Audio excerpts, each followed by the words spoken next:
Bat প্যাট গুটিয়ে রাখার planning সেরে ফেলেছেন সাকিব আল হাসান। পরিষ্কার বাংলায় আগেই জানিয়ে দিয়েছিলেন আপাতত টি-20 আর টেস্ট ফরম্যাটকে জানাতে চান বিদায়। নির্বাচকদের তো সেটা আরও আগে থেকেই জানা, তারপরেও কেউ কি আশায় বুক বেঁধেছিলেন? স্বপ্নে দেখেছিলেন ভারতের বিপক্ষে অন্তত এই সিরিজটা খেলুক সাকিব? অবশ্য না, স্বপ্ন কল্পনা আর বাস্তবতা একেবারেই ভিন্ন। ভারতের বিপক্ষে সিরিজের যে 15 জনের দল ঘোষণা করেছে বিসিবি, সেখানে নেই বিশ্বসেরা অলরাউন্ডার। প্রথমবারের মতো কোনো ইনজুরি, নিষেধাজ্ঞা কিংবা ছুটি ছাড়াই বাংলাদেশ দলের ট্রেন মিস করলেন সাকিব আল হাসান, এবং সেটা একজন অবসরপ্রাপ্ত হিসেবে।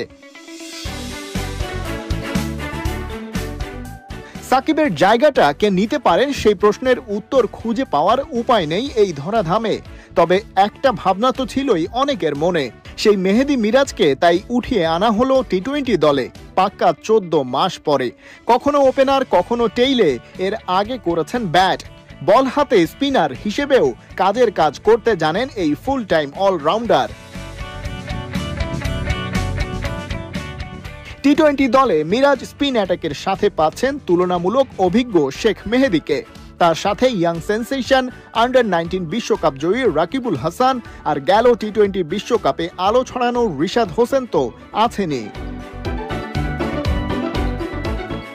এই এক ঝাঁক ঘূর্ণি বোলারের মধ্যে কাজে লাগাবেন কাদের, সেই সিদ্ধান্ত নিতে হবে কোচ হাথুরু সিংহে ও ক্যাপ্টেন নাজমুল হোসেন শান্তকে। ব্যাটিং লাইনে শান্ত নিজেই তো আছেন। ভারতের দুরন্ত বোলিং অ্যাটাক সামলাতে সাথে পাচ্ছেন ঐতিহাসিক 2020 আন্ডার-19 ব্যাচের 3 সেনানী তানজিদ তামিম, পারভেজ ইমন আর তাওহিদ হৃদয়কে। সেই সাথে অভিজ্ঞ মাহমুদুল্লাহ রিয়াদ আর লিটন দাস। জাকের আলী অনিকও নিজেকে আরও একবার প্রমাণ করার পেয়েছেন সুযোগ। ওদিকে বাংলাদেশ দলের পাওয়ার হাউস নিঃসন্দেহে পেস অ্যাটাক। ইনজুরির ধাক্কা কাটিয়ে ফের 22 গজে আগুন ধরাতে তৈরি তাসকিন শরীফুল জুটি। সাথে থাকছেন মুস্তাফিজুর রহমান ও তানজিম হাসান সাকিব। তারুণ্যের আগুনে ঠাসা বাংলার এই টি-20 দল ভারতকে যথেষ্ট শক্ত উত্তর দিতে চায়।